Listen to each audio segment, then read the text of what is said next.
Welcome to another real, raw, authentic episode of Sober.Buzz, spreading the good buzz, coming to you from the very hot downtown Austin, Texas. Hosted by me, Josh Case, a mental health and recovery advocate. On Spreading the Good Buzz, we lay it all out there, and there's no holding back. The Sober.Buzz global community crosses cultures and has no international borders, as addiction and recovery is a human journey. Our lives are not defined by our past. Hope is found here. Thank you for joining us today. We have a very special guest. We would like to welcome Stephanie Ziebell from Wisconsin, founder of Radiant in Battle.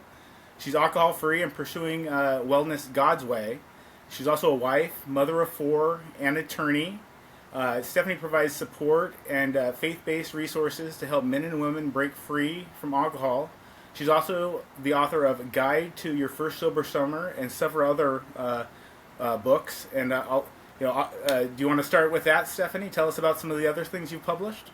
Yeah, sure. Thanks so much for having me today. Yeah. I appreciate it. So these aren't actually published works, but they are just digital products that kind of put together in the little free time that I have.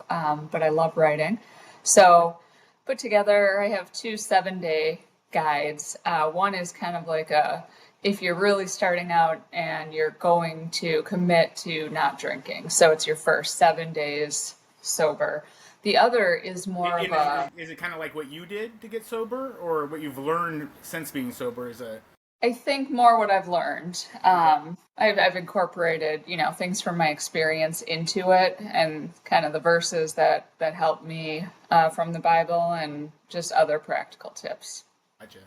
So the other guide, though, the other 7-day guide, is more of a reflection guide, and I kind of put that together more recently after just all of the interactions I've had with people on Instagram, realizing and remembering myself how scary it is to actually say, okay, I'm done. So it's more of a, like. yeah, it's, you just, so many fears. And they're all legitimate fears too.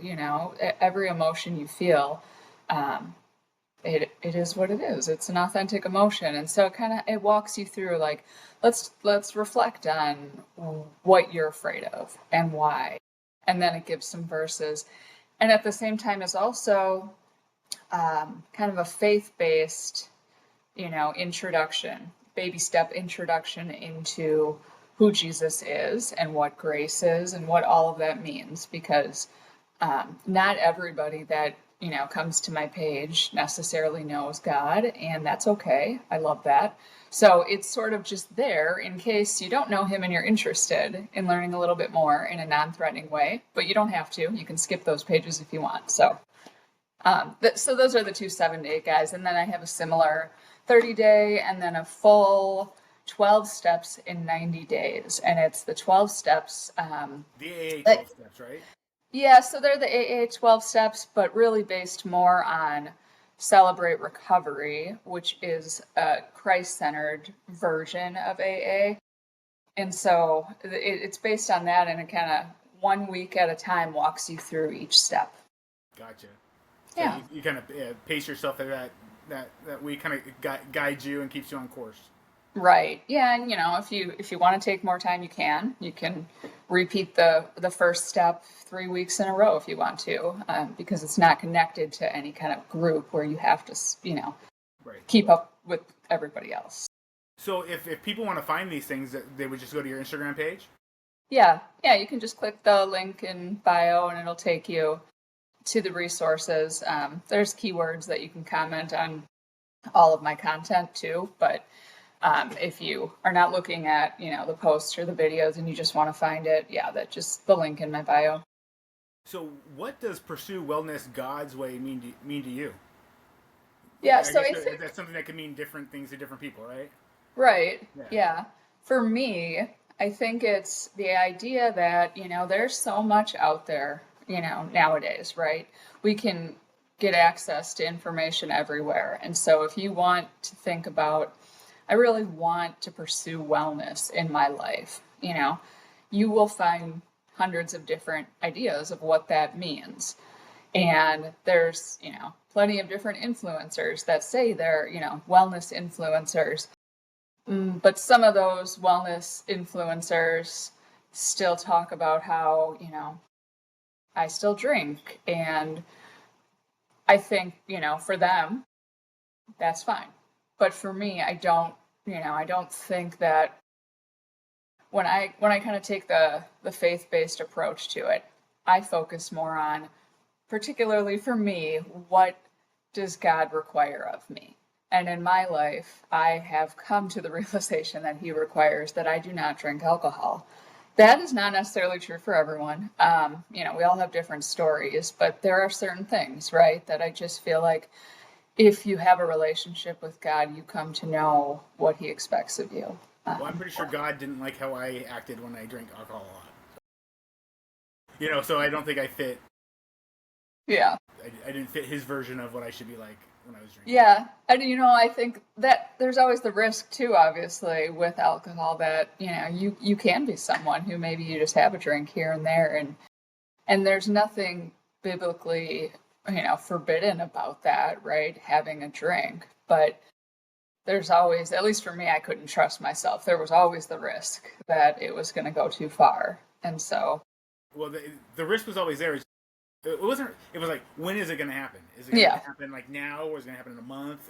Eventually, it's not going to be good, right? Right. Yeah. Exactly. I was doing a little research on you, and I came across that you were on a podcast, and I think it said something like, "But hey, Jesus drank wine," or something like that. You know what I'm talking about? I didn't watch. I didn't have time to watch the podcast, but I just saw that, and it made me think, like, I want to ask you about that, like, because you do hear, differing opinions on that, to like say yes, this is fine, or no, this isn't fine, or in a certain context it's fine. Like, what was that conversation about? I'm curious. Yeah, so the idea is that, that's one of the statements, but Jesus drank wine. That's one of those statements that is, we call it a lie that just keeps us stuck. It's not necessarily a lie, but in the sense that it's something that the enemy is trying to use to get you to stay stuck, right? So it may very well be true that Jesus drank wine. We know that He turned water into wine at a wedding. And I don't really know, exactly how He feels about it. Like, nobody really does. You can read the Bible and, interpret it. I don't read about Him being wasted ever in the Bible. No, you don't hear about that. And knowing Jesus, He wouldn't be, right? And so it's kind of like, for me, well, I know that a glass of wine is going to lead me to being wasted. So it doesn't matter if Jesus drank wine. I can't, because if I do, I will end up getting drunk, and I know that Jesus doesn't want me to get drunk. So it's kind of just the idea that, like, we tell ourselves certain things that may very well be true, but at the same time, they're lies from the enemy, because their sole purpose is really to keep us chained, or, to make us feel better about things we know that we shouldn't be doing. Well, yeah, and it's kind of like a downward spiral, right? Like, you drink, you do something you regret, then you drink again, so you don't regret that, then you do something else you regret. It's like ending until you break the cycle, right? Yeah. The only way, to find freedom from it is to truly stop once and for all. Because can't tell you how many times I said, that's it. That was the last time. I'm never going to do this again. I promised God it was over, but I promised God, I promised everybody, right? And there I was. I did it again. So, so how long have you been alcohol free? And like, what was it that what was the turning point for you? Yeah. So my story is kind of lengthy in the sense that at this moment in time, I'm just a little over 2 years sober. Thank you. Yeah, it was July of 2023 when I decided I was done again, for the 800th time, but it stuck. Before that, however, I did quit drinking for about 4 years when I was in my early 20s. Right at the end of college, I quit drinking, and I made it through law school. Mind if I ask you where you went to college and law school? So I went to my undergrad at the University of Wisconsin, Madison. Okay. And then I did law school at the Badgers. University of Toledo. Toledo, the Rockets. Yeah. Yes, Right. and their stadium is called the Glass Stadium, or Glass something. Bowl. Yeah. Glass Bowl. Yeah, where they play Yep. football. Yeah, Yeah. I know a lot of random facts Random about facts. colleges That's and college okay. football. So, Yeah. but yeah, sorry. No, that's fine. I Yeah. always love to So, hear where people went to school and stuff. So. well, yeah. So Madison, it's a blur, right? Because it's a big It's a party party school. school, It's and a big party yeah, school. Yeah. that's what I did. I partied. So, uh, yeah. So after, I went to law school in Ohio and then moved back to Wisconsin. And all of a sudden, being sober wasn't as easy. Back with all my friends and just the environment in Wisconsin, and mid 20s, it's everywhere. So, long story short, I drank then, off and on between ages 26 and I think it was 38. Yeah, that 2 years ago, it was 38. So, I lose track as I get older, like how old I am. Me But too. yeah, so then what led me to quit again was that um, I felt like I was getting back to where I was in college as, a 38-year-old mom of four, yet I'm waking up in the morning like, what happened last night? Oh my gosh, and like Right. just those types of things where I'm embarrassing myself, having to text people I work with and say, I'm really sorry for whatever happened last night because I don't remember it, I've been there. Yeah, Yeah, I think, I know what that's yeah. like. It's not, but yeah, that in and of itself didn't get me to stop. Unfortunately. Well, I did that a lot, I'll Yeah. say. It wasn't like that happened one time and I was like, okay, I'm going to stop again. It took a lot and some hard conversations too. My boss was very supportive.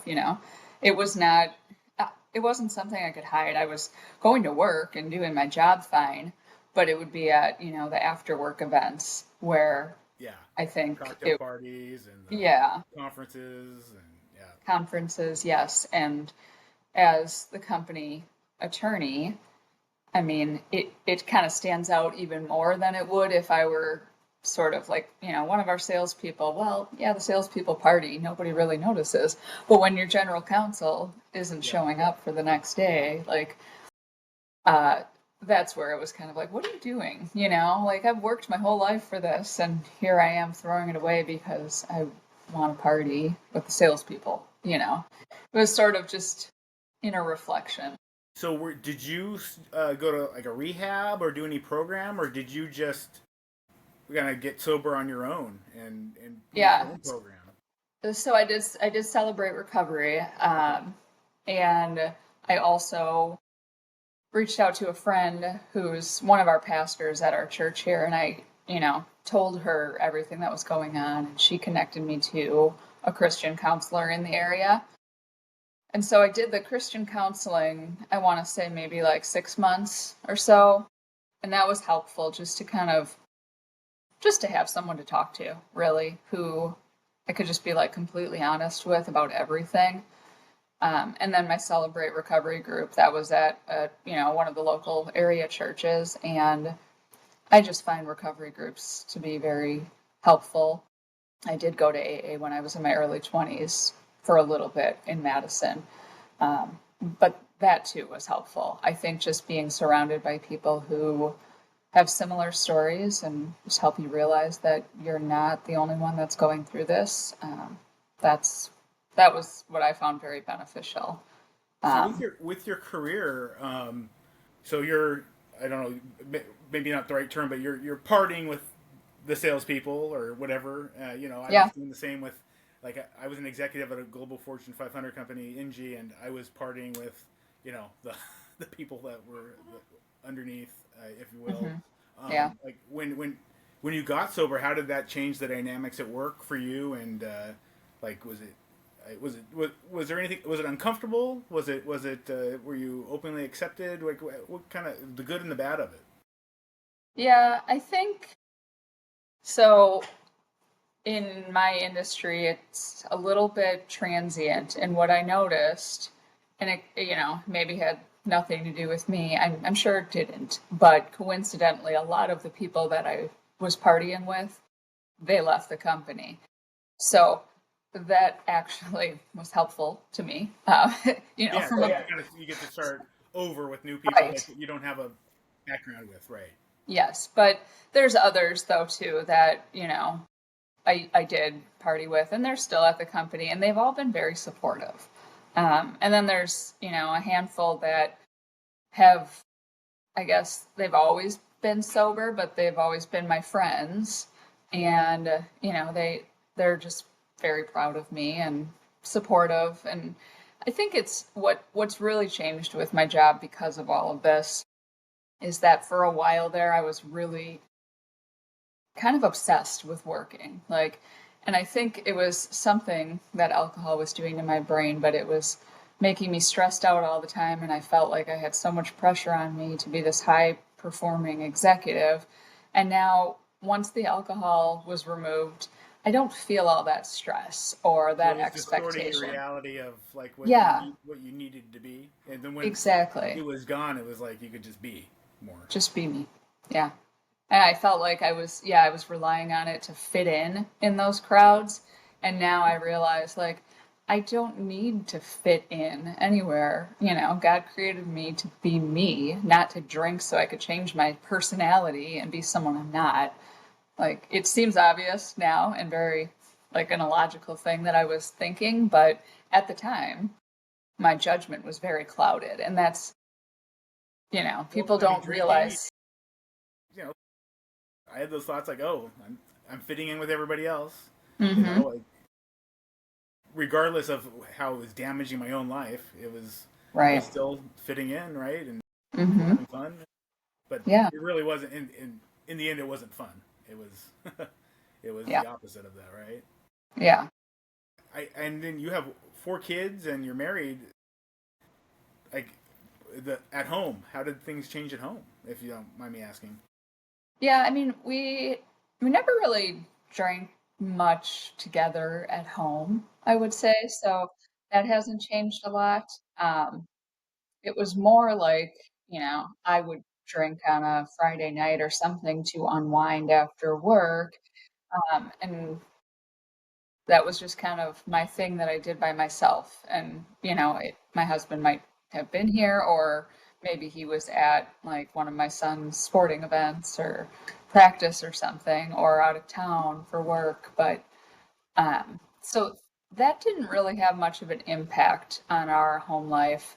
So And you kind of left it at work. yeah, You didn't come I, home with you. I would Gotcha. say it was more a problem, yeah, when I was out with, people from work. But I had moments where, I would be drinking and my oldest child would, he could tell, right? He could sense that mom was different.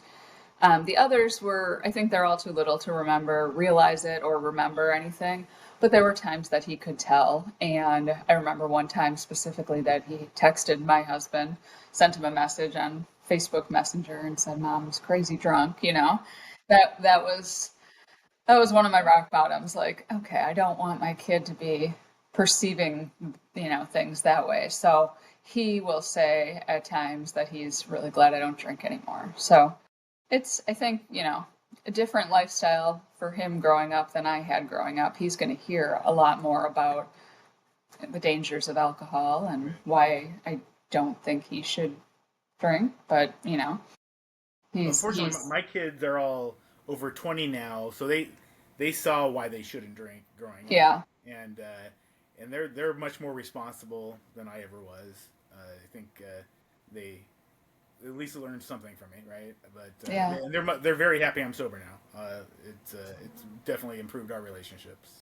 Yeah, yeah, it definitely. I think it does. It's made me a more present mom. Yes, Even when I wasn't drinking around them, like alcohol was always in my head, I was thinking planning my about. day around when I was going to drink. Right. I was obsessed with it, and like I kind of came up with this, like I was, even if I was physically there, I wasn't always mentally there, unfortunately. Mm-hmm. Yeah, same for me. Or I was hungover. Yeah, and then You you're know. not at 100% Mm-hmm. either. Right. So you're doing Radiant in Battle. Did you start that when you got sober? Or how did it become a thing? So that came about I want to say I was like 8 months sober when I started doing that. So when you quit drinking, and like we were talking about how alcohol takes up so much headspace, once it's no longer part of your life, it just feels like there's so much time. I I knew just you were going to say that actually oh when you started. yeah, did you? I knew you were going to say that because that's literally what happened to me. But Yeah. yeah, It's like all of a sudden you're like, wow, what did I do with all this time before? Oh, I guess I was drinking. But yeah, now or I well, have, it's like the world is your oyster, right? yeah. Yeah, what I did to fill the time, because I quit drinking in July, and so I think around the time of like November, I was getting ready for like Christmas. I was doing a lot of shopping online.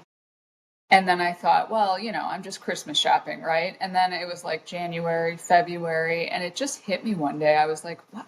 You're still shopping. Why are you still shopping so much online? Like, that's what I was doing. I replaced the alcohol with online shopping. And so I just prayed about it that moment. I just prayed, like, God, help me find something that will just be more impactful in this world.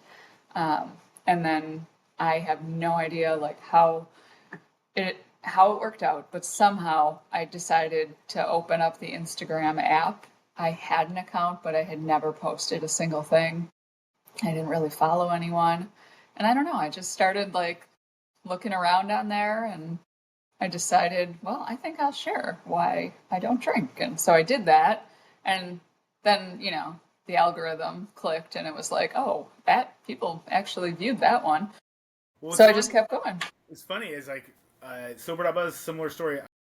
I got sober in July of 2024, so it was a little Okay. over a year ago. Went to rehab, kind of started just kind of really not doing much, just kind of healing, or if you will, because I've been drinking for so many years. Mm-hmm. Same with my fiance. We were at the time we were just kind of chilling, if you will. And then February rolled around, and I'm like, I got to do something.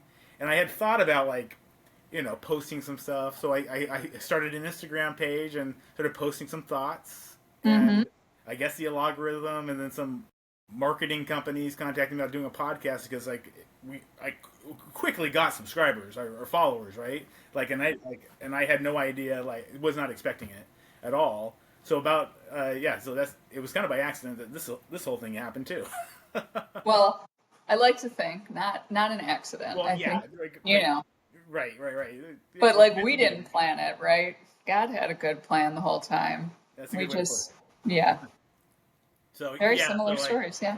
I'm thinking I'm just stumbling upon this, but it's guy. Yeah, it's where like what you've done and like this and others like you know it's resonating with people. It's needed for sure, and I don't think Yeah. people I do much wish, of it.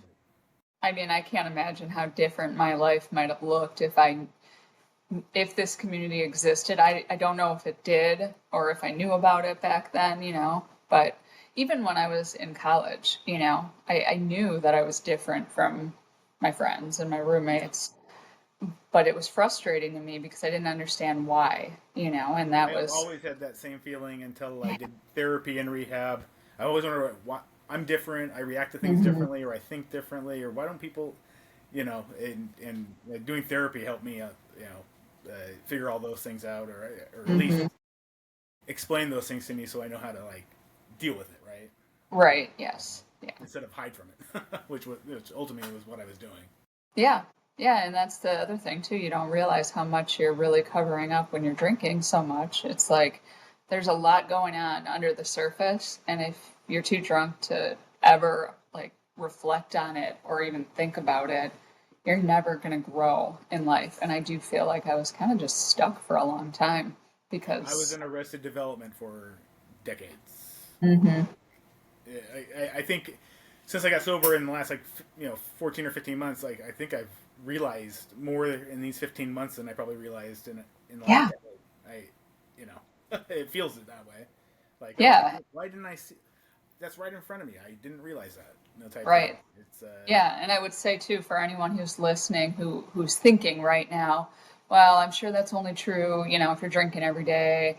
It's not. Like I drank maybe once a week. I did not drink every day. Did not drink very often. I went stretches. It was just for me, every time I did, something bad happened. Yeah. But I still feel like that one time every week or 2 weeks clouded my judgment and affected my brain significantly, even though it wasn't a regular thing.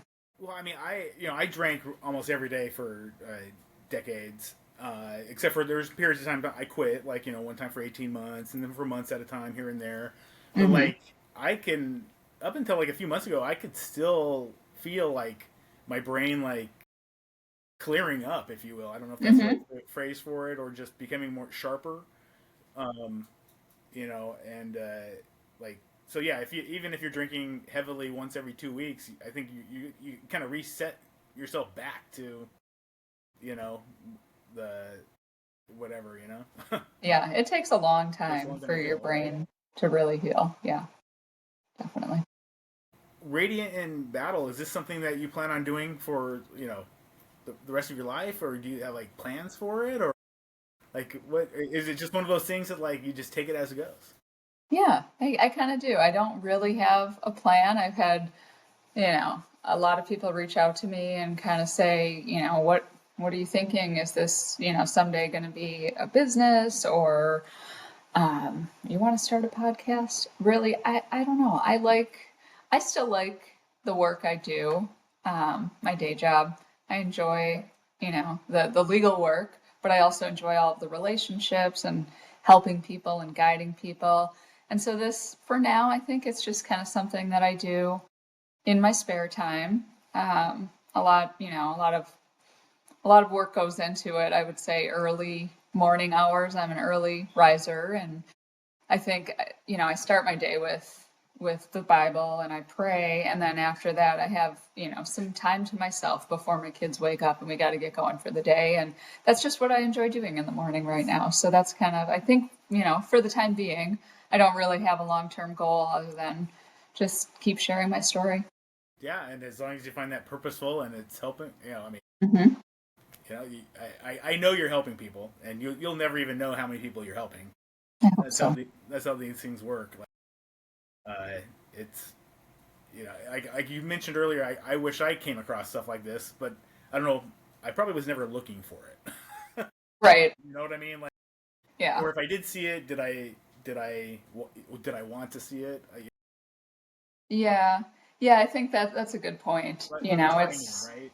right. It's gotta somehow make its way to you, but the only way it will do that is probably if you're looking a little bit. Yeah, Uh, like it's like you're open. You got to be open to it. right. And Hmm. Yeah, and for a long time, even in between, after I first quit drinking and then before I quit again, during that time, it was sort of like, no, I think I'm cured. I think I figured this moderation thing out. That was just a problem when I was young and in college. Now yeah, I'm a mom and I can sophisticatedly drink wine. And, slowly but surely I realized that wasn't true, but I wouldn't have been open to hearing any of that. So. so so Stephanie, any words of advice for people out there? And we got followers and listeners in 43 countries. So what we're going through here in the U.S., I mean, it's the same everywhere. But I mean, what advice do you have for people out there? Yeah, I mean, I guess the number one thing I would say is that, you know, if you feel like something's off with your relationship with alcohol, lean into that. Don't don't try to just, swipe it to the side or brush it under a rug. There's a reason you're feeling that tension. Doesn't necessarily mean that, you have to be sober for the rest of your life, but I would just say be open to exploring your relationship with alcohol and evaluating it, because the messages that we hear all the time are that, it's normal to drink and drinking is a reward. It's part of life. If you don't do it, something's wrong with you. And I would say challenge that 100%. Don't listen to it and instead focus on what you think is best for you. And then take that to God as well if you have a relationship with Him. And just ask Him, what do you want me to do with this? And if you don't have a relationship with Him, I strongly would encourage you to be open to the possibility of having one, because it makes life so much easier. No, that's great advice, and I can definitely uh, speak to. Uh, I never thought I'd be sober. I couldn't even imagine going like forever or never being able to go on vacation and drinking and stuff like that. So Hmm. I mean, that's a big, big hurdle for at least for me to overcome in this whole journey for is the concept of never drinking again. So I Right. think that's why they say one day at a time because you can at Hmm. least bite that off, right? Yeah. Yeah, and that's kind of the idea behind that 7-day guide that I created, which is free, by the way. It's just, give yourself a chance just to reflect on your relationship with alcohol and see what you learn in a week. So why don't you let everybody know how to get in touch with you / follow you or and get the free guide and Yeah, so my Instagram handle is at Radiant in Battle. It's all one word. And I think too, if you search for my name, probably in Instagram, Stephanie Ziebell, I think it'll show up that way too. Google her. Yep, you can You Google come me. up. Just Yep. Yes. yes. And on the episode we'll have all your contact information and handles in the description when this comes out. I think it's coming out probably in about 6 weeks or so. But Stephanie, thanks for coming on. Of Really course. enjoyed Thank you it. for We'll having have me. to have you on again if you'd like to come on. Yeah. And just want to thank everybody for tuning in. No matter where you're at in the world, stay safe and sober out there in the wild. And we'll see you next time on Spreading the Good Buzz. Thanks for joining us. Bye.